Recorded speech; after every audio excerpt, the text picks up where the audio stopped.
Welcome to another episode of This Woman Works. I am your host, Mike Patton, and on this episode, we're going to talk about the journey of Miss Kim Y. Davis. Yes, the Houstonite has touched down on This Woman Works show. How you doing, Kim?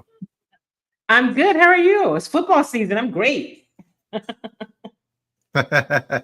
I'm doing great. I'm doing great. I threw Houstonite in there. I'm pretty sure it's a Houstonian, but I came up with something different. It's cool. But yeah, we're gonna go through your journey, of course, growing up, then of course your career, and then we're gonna talk about your book. We got to talk about the book, y'all. Now, if you're not aware, you're gonna find out. Yes, definitely.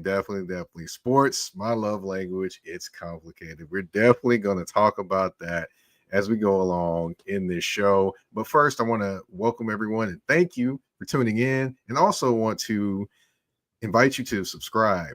Click that bell.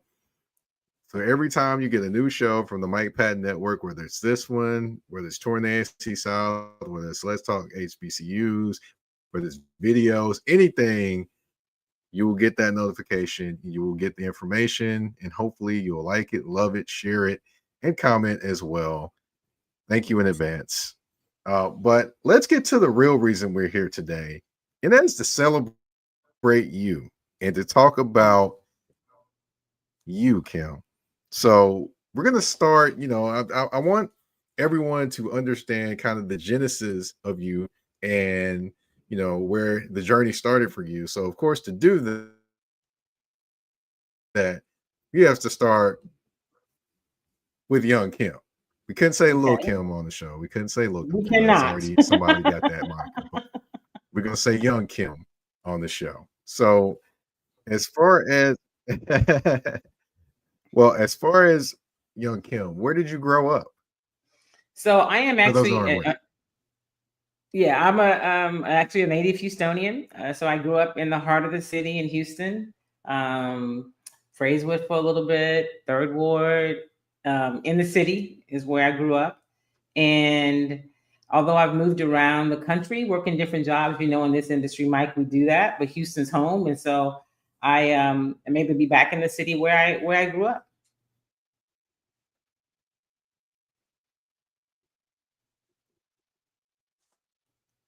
Got you. Yeah.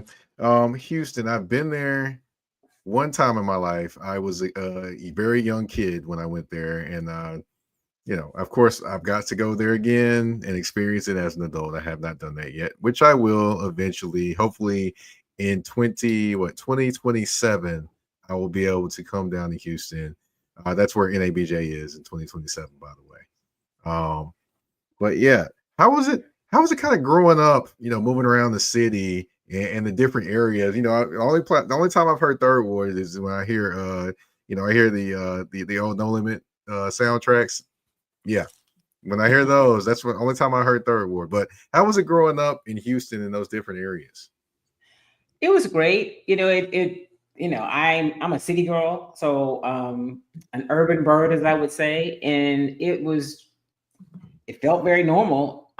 Yeah, I had a great childhood. My both my parents are super involved. My dad, people ask where does my love for sports come from? It's probably my father. And my grandmother, who was a big baseball fan. She used to listen to baseball on the radio, but my dad listened to sports talk radio. He watched everything on TV, and so when I was with my father, we were listening to sports talk radio and watching golf on TV and baseball, listening to baseball games in the car. And, when my mom would come home, we would do other things. But it was, to me, a very normal childhood. Not until I became an adult, it was like, oh, that's not what every little girl did. So I was always super athletic. In fact, I'll tell you this story. I mentioned it in the book. I used to play football. um, I had the whole uniform, the pads, the whole 9 yards. I was Okay. really good. I was a quarterback, and I was convinced that I was going to the NFL until I hit the age of 12. And my father sat me down one day and was like, "It's never going to happen. And now you're getting, too big to, you're growing up a little too much to play, with the boys like that physically. So I started doing all the other things. Tennis was my sport in college, but I played fast pitch softball, I swam. And when I got to tennis, I played a little bit of soccer, not a whole lot, but when I got to tennis, that was the thing I did. It was only tennis. But while I played football, my mother made me go to like charm school and take etiquette classes, which I thought was just ridiculous. And my father was like, listen, if you're going to play football, you got to do this piece for your mom. And so as an adult, I realized she was making sure I had balance. So I am a huge cook. I love to cook. And I, always love clothes. And so it made sense and it worked. So my parents, like, I'm not the perfect child or perfect adult, but they were the perfect parents for me. I think they did like everything right. So I'm always super grateful and fortunate to have been born to my mom and my dad. Yes, definitely sounds like the yin and the yang in terms of the sports and the charm school and the classes there. You know, so how was it being that you grew up in kind of a well-rounded household, with your siblings, things like that. Um how was what was one of the first things you wanted to be, growing up? I know you said you wanted to be a quarterback in the NFL, but like in terms of outside of that, what was one of the one things you wanted to be? What was the one thing I should say you wanted to be when you grew up? So after, I got the NFL out of my system, I thought I was going to be president. Seriously. I was going to go to law school, be a lawyer, and one day be president. Because, I grew up, as a lot of us did, where your parents were like, you can be anything you want to be if you put in the work and if you do all the things. And so I thought about that. And then I always was fascinated with storytelling, with broadcasting, with the whole world of journalism. And so if I'd not gone the route of journalism and broadcasting, I probably would have gone to law school. Like I would have. I'm clear that that's what I would have done. Fortunately, my parents were like, if you're willing to work at it, and yeah, you can, go and pursue this idea of being a sports broadcaster because I'm a tad bit older than you, Mike. You don't really have to say how much older, but um, there weren't Nah. many women, are definitely black women doing sports anywhere. And so it was definitely something different. So I went to Texas A&M. That's where I graduated from. And when I entered college, my major was petroleum engineering. I was a great student. I had opportunities to go Oh really wow. anywhere in the country. Yeah, I thought I was going to go to Princeton because I played a tournament at Princeton as a junior. I played the ATA, which is the American Tennis Association, or the Nationals one year. I fell in love with the campus, but I ended up going to Texas A&M. The truth is, I followed my boyfriend. So that's where I went. And when I got to school and after the first semester, I remember calling my parents, or I came home or whatever, and I said, yeah, I don't want to be an engineer. I said, I think those people are going to be weird. And no offense to engineers, I have some great friends who are engineers. It just wasn't my thing, but that was a career path that you go and you're great in math and science, go be an engineer. And so when I told my mom and my dad I didn't want to be an engineer, I really did want to pursue being a sportscaster. I wanted to be a journalist. I wanted to be a broadcast journalist.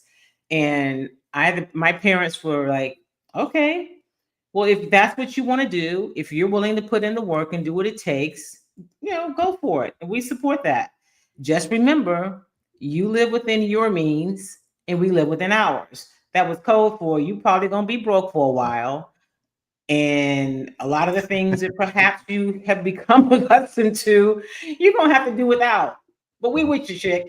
So and that was a conversation, and they always were very supportive in terms of encouraging. And but I knew that. I mean, people don't know, a lot of people don't know that when you get into these industries, the early stages are really tough. I mean, you have several jobs sometimes trying to make it, you move around the country, and it's not glitz and glamour, but it's the process, it's the journey. And I was willing to do that. And my parents were super supportive and encouraging. But yeah, it's like live within your means because this is the path you've chosen and we support it. But that's, you know, you got to take what comes with it. And so, again, grateful for my parents. But once I started working, and I was like, oh, I see what they mean about this whole live within your means thing. Engineers come out making a whole lot more money than most journalists. So, you know. Yeah, that's true. That's true. Now, of course, you kind of dove into it, but your journey, your career journey. So you go into journalism, you know, now any of your siblings in journalism, or are you the only one? I'm the only one. And my siblings are, I have three siblings. And then I have a younger bonus sister that came much later in life.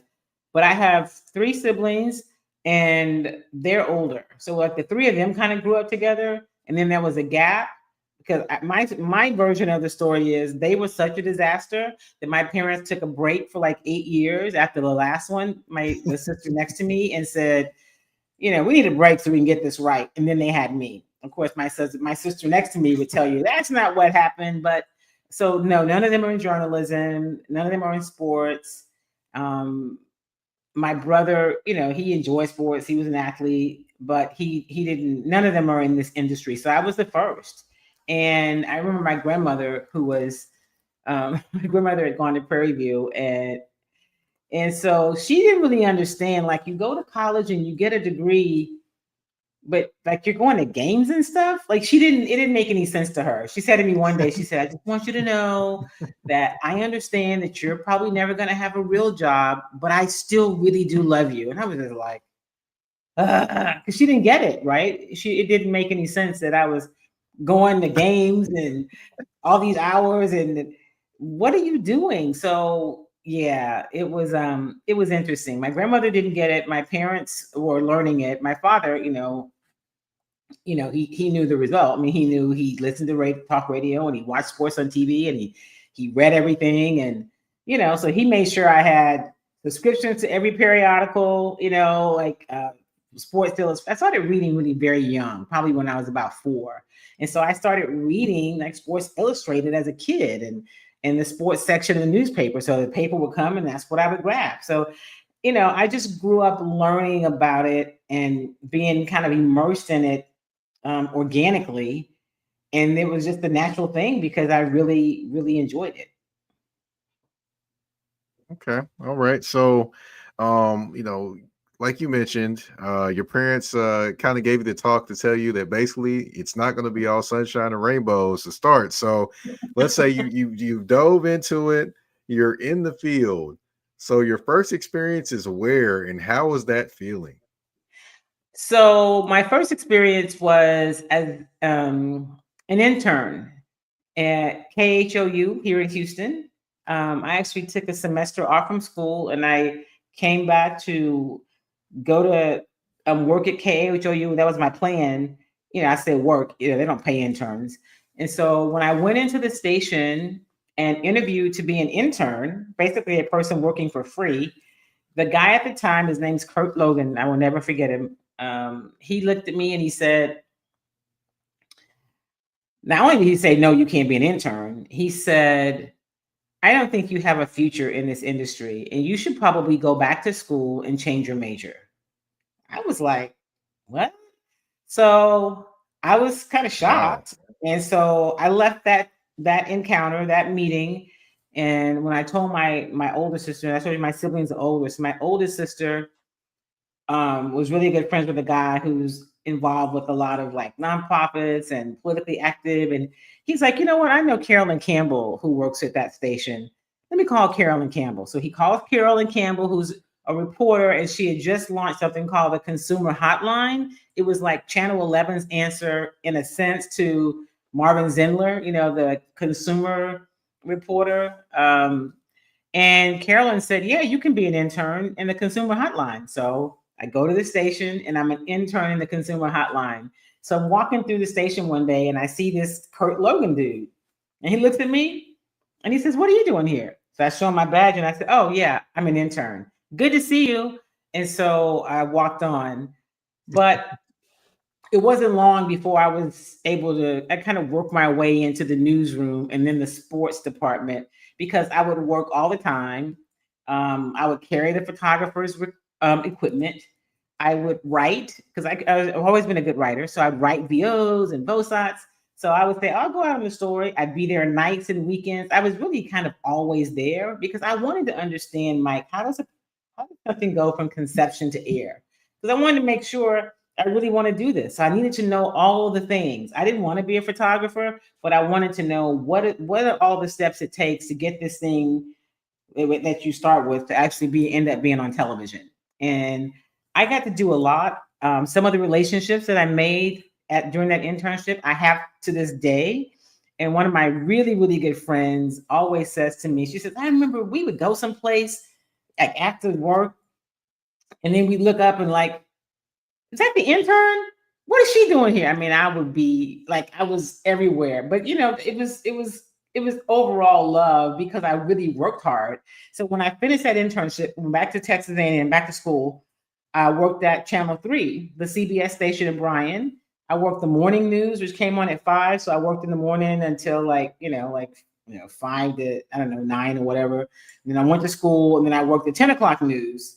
I did production so I could learn about sound and lights and all the things. So I went to school during the day and I worked mornings and at night. So I got some experience. When I graduated from Texas A&M and came back home, I started applying for jobs all around the country, and yeah, I couldn't find anything. So I went to print. I wrote for weekly newspapers. I was a stringer for the wire services. Then I started writing for the Houston Post at the time, which was the other daily newspaper here. And then I started doing talk radio, um, and doing stuff with the CBS station that I had interned with, doing stories for them. So I just always worked. I was like, my friends were like, "So you're like Jamaican, you have like 7 jobs." And I just felt like I've got to get as much experience as I can. So the early journey was I had a lot of jobs. I did radio. I love talk radio, right? Because you could have conversations like we're doing now. And I really enjoyed that. I got involved with BET really early because I mentioned to you my tennis background. Well, my best friend is Dina Mhm. Garrison. So she was playing in one of the tournaments back then, and there was a lady.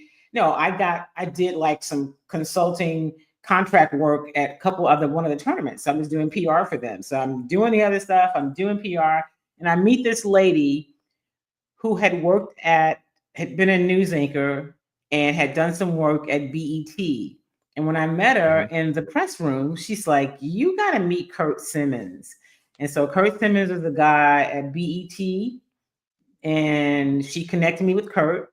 So then I started because I was doing print, I was writing for the newspaper and talk radio, and so I got to be a part of the show, the Budweiser Sports Report.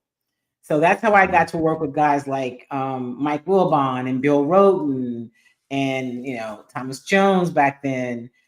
And so it was a great experience. I still know those guys to this day. I learned a lot from them. So I would fly to DC and go be a part because there was no Zoom back then. So I'd travel to Mhm. DC, they'd fly me up and I'd do that show. And got to do a lot of work with BET when they were creating, back when they were doing real news content. So that was super cool. So that was the kind of the early days of my Okay. career journey. Okay. All right. So, as far as your journey and as far as just the moment that you felt like, okay, I'm where I'm supposed to be. I am.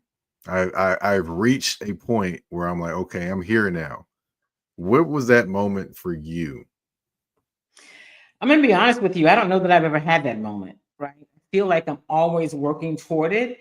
I've had jobs where I've anchored on network affiliates. I've reported. I've done sideline reportings for regional networks. I was vice president of the Super Bowl. So I've done a lot of things, but I don't know that I feel like I've had that moment. And it's odd because others around me would say, "Oh yeah, man, you're just like so successful." But I'm always it's always kind of a grind. And I don't say that from a place of not being grateful, because I realize I've had some great Hmm. opportunities and I've been in some spaces that some other people would probably really love to be in. But I feel like I'm still a work in progress and there's still some stuff ahead. I did feel like when I moved to a small market and I worked at this station, WAND in Decatur, Illinois. The market was Decatur, Springfield, Champaign. So I reported and anchored, did everything. I produced. You do that in a smaller market. So I got to learn a lot. And I felt like, okay, so I know how to produce. Hmm. I already knew how to report. I was really good at live shots and a great storyteller. And my craft is getting better. I did feel like when I left that job, I had learned all the things I needed to continue to build and have a and have a good career or be good at my craft, because that's what the good career was about to me, not just being on TV or just doing radio. It was being good at the craft. And I felt like at that point, I thought beforehand I was pretty good at the craft, but I learned so much more after that job. So I came back to Houston and worked here for a while. Then I went to New Orleans and I was an anchor at the ABC station.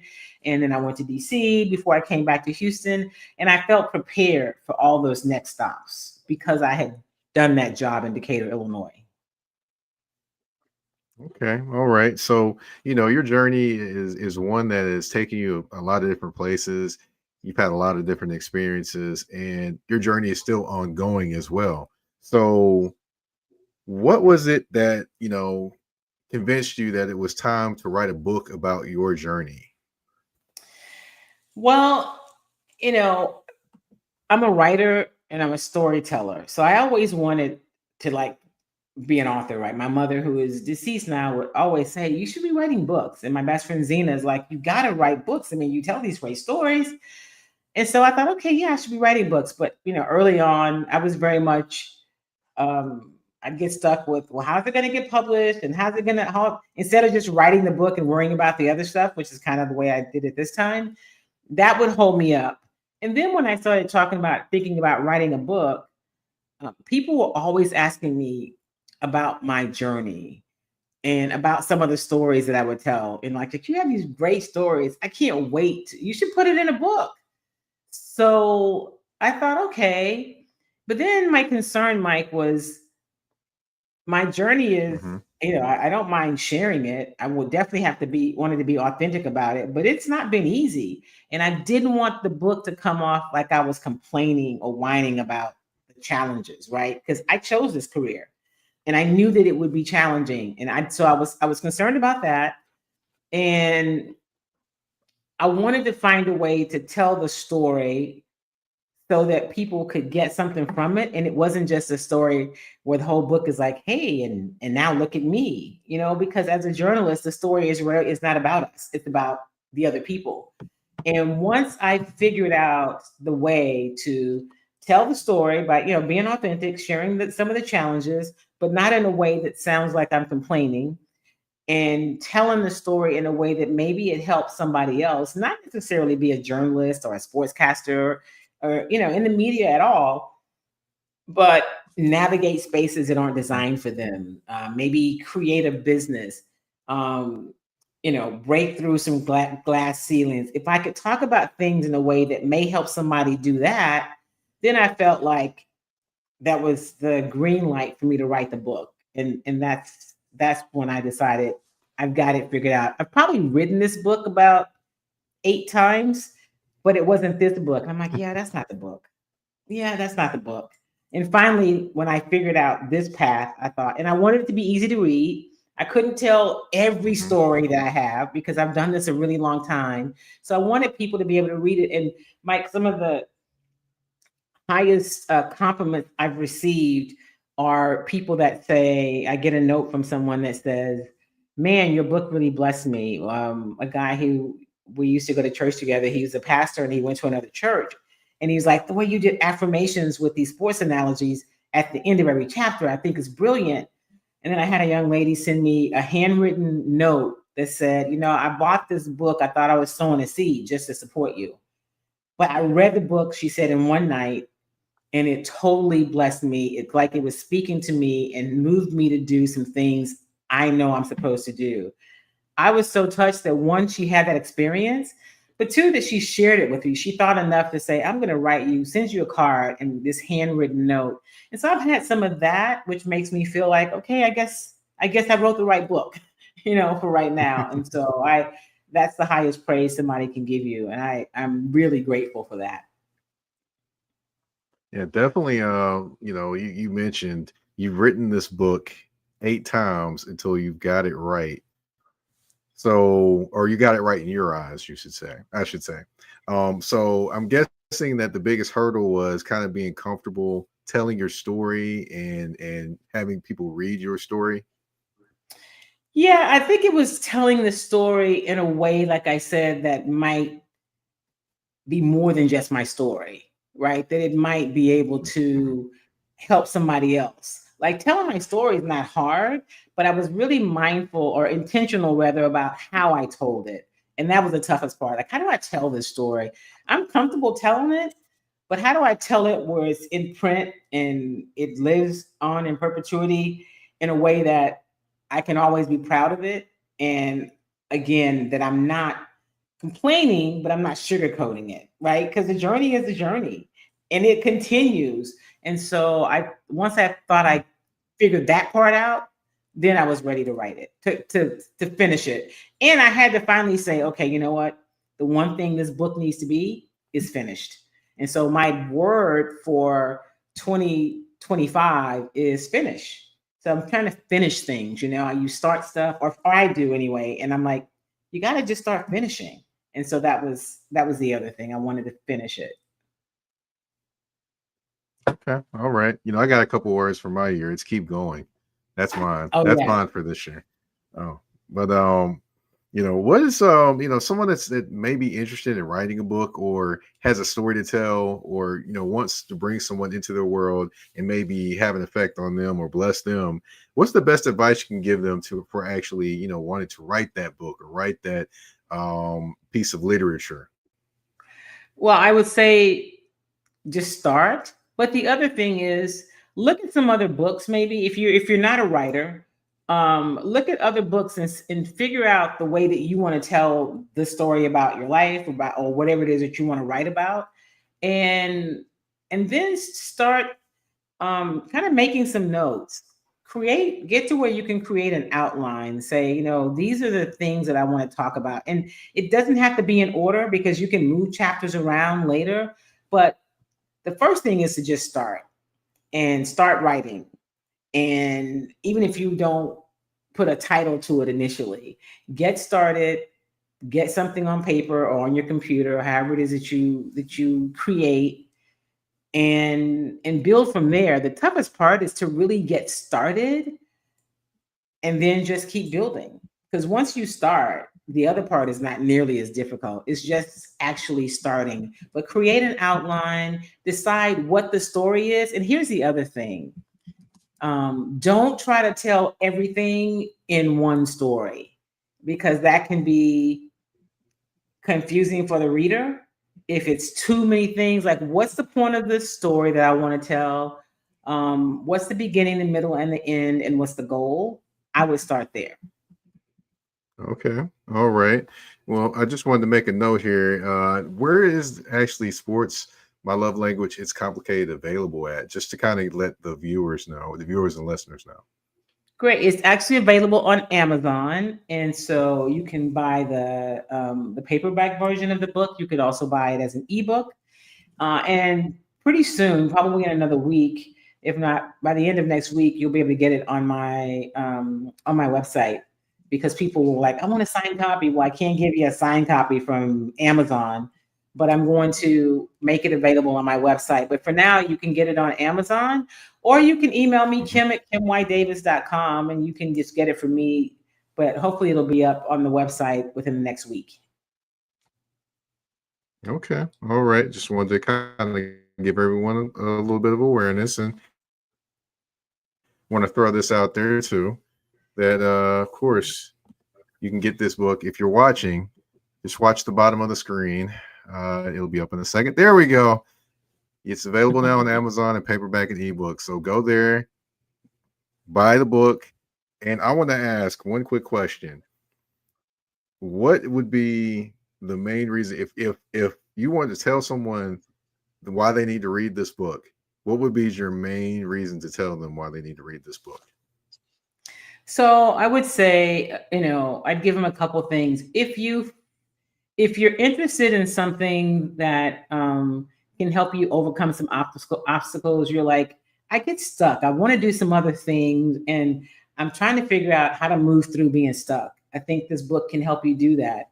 If you are in a job or in a situation where you feel like it's kind of tough to navigate the space because it wasn't really designed with me in mind. How do I move through it? I think the book can help you do that, and it gives you ideas on how to maybe start a business or build a team. So if any of those things resonate with you, the book would be good for you. And of course, if you're interested in sports and you want to hear some kind of cool stories, sports is the platform, it's the lens through which I tell the story. But you don't have to be a sports fan, but if you are a sports fan, all the better. I think it could be entertaining.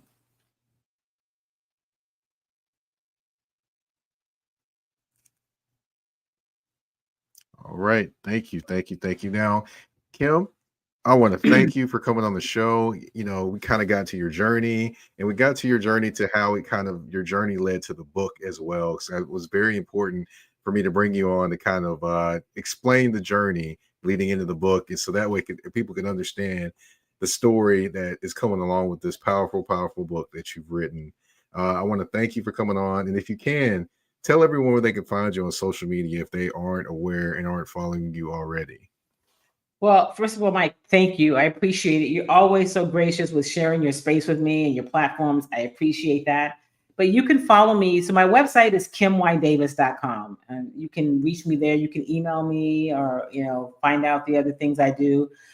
But you can follow me on X. I keep calling it Twitter at Kim Y Davis. You can follow me on TikTok and Instagram at Kim Y Davis Media. And then you can follow me on LinkedIn at Kim Davis, and Facebook at Kim Davis or Kim Y Davis. So if you put Kim Y Davis, you're not going to miss me. You'll be able to find me. All right. Well, I'm not making a mistake. I'm gonna call it the artist formerly known as Twitter. I don't think I could call it X because the only X I'm gonna recognize is DMX and Malcolm X, to be honest. Right. Yeah, I call it Twitter. I don't even do the artist formerly known as, but I'm with you. I can't give him that X either. No. DMX, Malcolm X, that's about it. So but you can find me on there at Mike Patton 82. It's MikePatton 82. You can also find me on Instagram and Threads at that's THA, not THE _general_MP. This Woman Works you can find on all listening platforms, and you can also find it on let's see, you can find it on YouTube as well as at the Mike Patton Network, of course, obviously. And I'm just gonna forget my own network, right? But yeah, you can also find me on the Mike Patton Network. Go ahead again, subscribe, click the bell, get all the notifications of everything that I'm doing as well. And I want to thank you everyone for tuning in to this episode of This Woman Works. We're out. Peace.